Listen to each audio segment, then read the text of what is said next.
तो यहाँ अब सब अपनी अपनी तस्वीर छपेंगे और साहब इस बात से सहमत हुए और मजबूरी में उन्होंने कहा कि ठीक है अब से बैनर पे लेकिन लगेगा, मेरी तस्वीर अलग से नहीं लगेगी, बैनर पे लगेगा।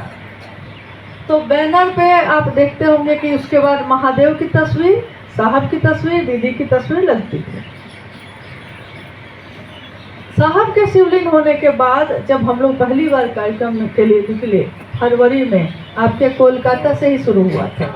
फरवरी में 4 फरवरी और 5 फरवरी को कोलकाता और हावड़ा में हुआ था। जैसा अभी मनु भाई ने कहा 7 कार्यक्रम मुख्यालय के हैं, तो इस पे भी हम आएंगे अभी। तो ये 2 कार्यक्रम जिसमें हम लोग गए, तो जो आयोजक थे वहाँ, उन लोगों से हम लोगों ने कहा कि साहब का उसके लिए सोफा लगेगा और महादेव की तस्वीर और साहब दीदी की तस्वीर उस पर रखी जाएगी और माल्यार्पण भी होगा, जो पहले नहीं होता था। क्यों कहा ये पूछा आप लोगों ने कभी, क्यों कहा?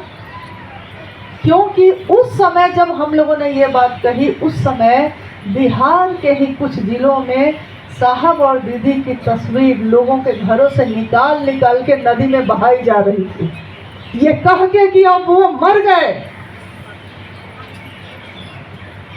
तो अब हम न है तुम्हारे लिए। और जिसने भी ये काम कहा है, उसमें एक व्यक्ति और हैं जो आपके कलकत्ता, हावड़ा, हुगली में जाते रहते हैं, बिहार के ही हैं। और कितने लोगों ने नासमझी में, भ्रम की स्थिति में साहब दीदी की तस्वीर अपने घरों से निकाल के नदी में बहा दी। अब आप कहिएगा कि मुख्यालय को ये सब बात हम लोग को बताना चाहिए, बताना तो चाहिए था, लेकिन आपने कभी जानना ही नहीं चाहा। आपके पिता को सरेआम कोई गाली दे दे, आप उसको चीर दीजिएगा, लेकिन साहब के बातों पे लोग उंगली उठाने लगे, साहब की तस्वीर फेंकी जाने लगी, मां नीलमानंद की तस्वीर को रौंदा जाने लगा और सारे शिव से खामोश थे। कार्यक्रम करने में व्यस्त थे ना सारे लोग, अपना चेहरा, अपनी तस्वीर दिखाने में व्यस्त थे, तो कैसे ही इस बात की रक्षा करते। इसी उपवन में साहब के शिवलिंग होने के बाद 4-5 महीने तक रोज ऐसी बात, ऐसी खबर आती थी कि लगता था कि कान में पिघला हुआ शीशा डाल रहा है कोई। विश्वास नहीं हो रहा था कि कोई साहब और दीदी के बारे में ऐसी बात कैसे कर सकता है। आपके हावड़ा के ग्रुप में एक मैसेज डाला गया, जिसके द्वारा डाला गया कि उपवन जाएं, कि कठर मोड़ जाएं, कि पटना जाएं। खबर आई, आती है खबर तो आई जाती है।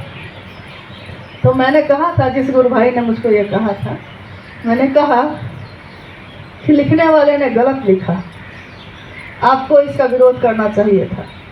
लिखने वाले ने अगर ये लिखा रहता, ये लिखा होता उस पर कि 770 जाएं, कि कठर मोड़ जाएं, कि पटना जाएं, तो हम समझते, क्योंकि हमारा घर है 770 जिसमें हम रहते हैं।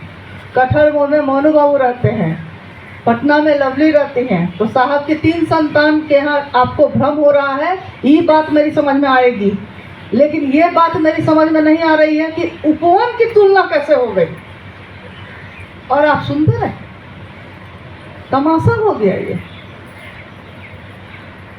हम किस बात के लिए कहते हैं कि हम हैं शिव के शिष्य, साहब के गुरु भाई, क्योंकि हमने कहीं भी इस बात की रक्षा नहीं की। कहते हैं ना कि जब रोम जल रहा था तो जो वहाँ का शासक था वो क्या कर रहा था? बांसुरी बजा रहा था।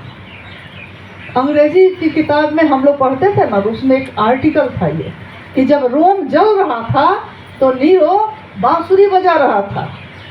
तो जब साहब के शिवलिंग होने के बाद शिव शिष्यता को लोग जला रहे थे तो सारे लोग कार्यक्रम करने में व्यस्त हो गए। 1 महीने का भी समय नहीं लिया लोगों ने। इतना आवेश हो गया है, इतनी तेजी हो गई, इतनी जल्दी हो गई।